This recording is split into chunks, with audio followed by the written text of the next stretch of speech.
Michael Capuzzo, let's talk about this group of investigators, the Vidocq Society. Who's in it? What are the rules? Well, the Vidocq Society was founded by Richard Walter, the forensic psychologist and profiler, and his friends Bill Fleischer, who's the commissioner and is the leader of the society. He's a former FBI agent and a sort of tough-nosed Philadelphia private eye. And Frank Bender, who's the world's most famous, if not most gifted, forensic artist. And the three of them were having lunch in 1990 and bemoaning the rise of murder rates all across the country. And they had the idea that they wanted to get together over lunch. Actually, it started socially and evolved into a club of great detectives and great forensic specialists from around the world who meet once a month, the third Thursday of every month, in an old Victorian dining room in Philadelphia, men and women, and solve murders over lunch, or begin to examine them over lunch. And then when passion grows and relationships are formed between great detectives like Richard and say, a Kansas Bureau of Investigations agent who needs help on a cold murder case he can't get his hands around. Well, then Richard, for instance, in the Texas case, went out and spent 6 years and 6,000 hours pro bono putting a killer in jail. So they're a crime-fighting pro bono organization of real characters, and they like to be around. Now, are there rules about who gets to present a case to the Vidocq Society?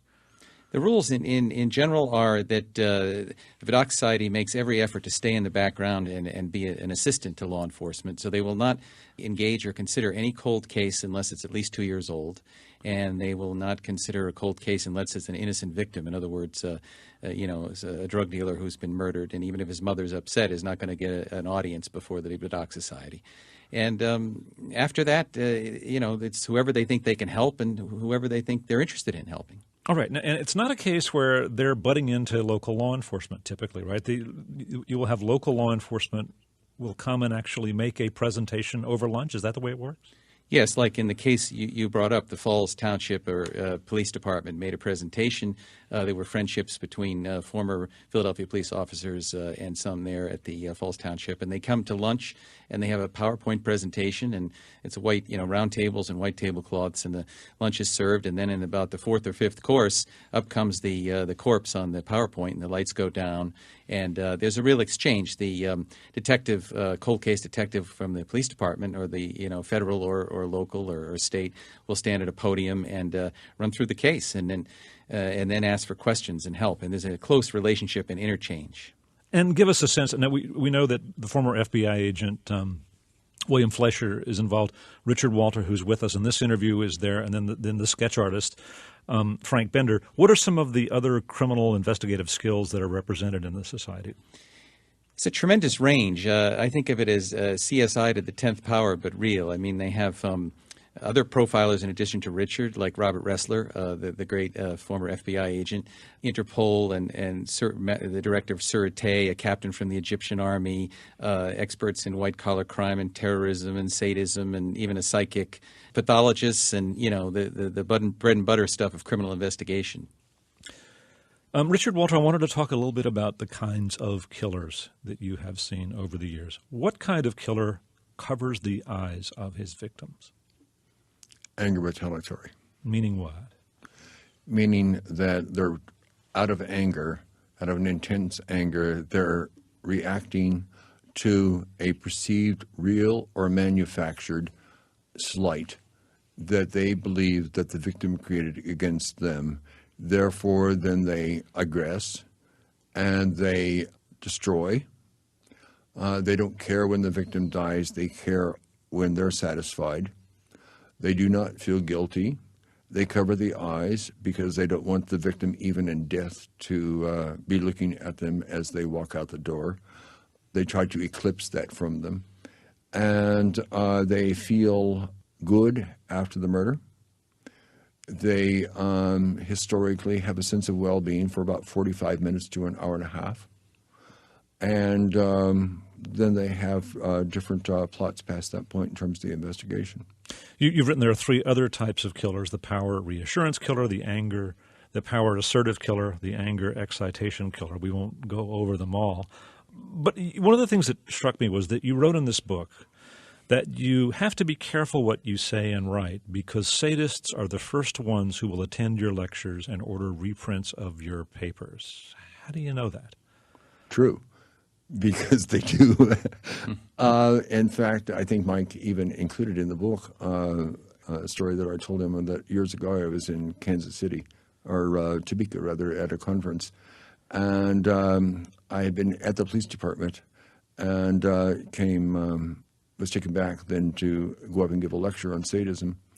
And the detective who had been with me earlier in the day and showed me a suspect in a murder case came up to me just before I went up on the platform, and he said, you know that guy? He said, I pointed out to you at the police department. And I said, yes. And he said, I just flushed him out of your audience.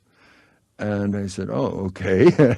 And I've had other places where if I'm lecturing, for instance, on rape or whatever else, that rapist will sneak into the audience. It's not just myself, but Bob Ressler has had the same thing. He's the FBI profiler, right? Right. But tell me, what is it you think that they're there for? What is it that might they learn that troubles you? If I then show them the learning curve for sadism, and they understand its direction and its power, then they can try to manipulate that and make it more complex. And I think it's complex enough, and I don't want to interfere in the investigation any further. And I think it furthers their pathology, actually. And so good people are supposed to be stopping them, and we don't want to make them more efficient at knowing how we're going to do it. You said Richard doesn't. Yeah, go ahead, Michael Capuzzo. Richard doesn't want to become, if I might, their Dr. Frankenstein. I mean, I was fascinated by the whole notion that there's this downward growth, like we think of an upward growth toward God or whatever, goodness, whatever we perceive as a personality growth, and this inexorable downward growth that Richard has identified, sort of right to hell. And he doesn't want, I think I would interpret it as for him to become their interpreter, their coach, their doctor. Right. Richard Walter, you've spent most of your life doing this. You're not married, right? Not anymore. What kind of person does it take to do what you do well? I wouldn't encourage anybody who I loved to follow in my footsteps. Why? There's a price to pay. I'm willing to pay it. I would much rather encourage people to develop healthy families, relationships, enjoy the beach. And yes, can I do all that too? Yes. But I think that I've come out reasonably well. But if you haven't figured it out by now, there are those of my friends who might even say I'm a little eccentric. Eccentricity doesn't seem such a terrible price. What is the price you think you pay for doing this well? Loss of innocence. You say, if I do my job well, there's going to be somebody in the society who maybe I can protect that doesn't have to learn all the evils that there are, that they can go ahead and they can live their life, and they can go to the theater, and they can go to the art, and they can live the quality of life that I think that all of us would like. But sometimes along the way, there are those people, and I'm probably one of them, who then see that life just doesn't always happen that way.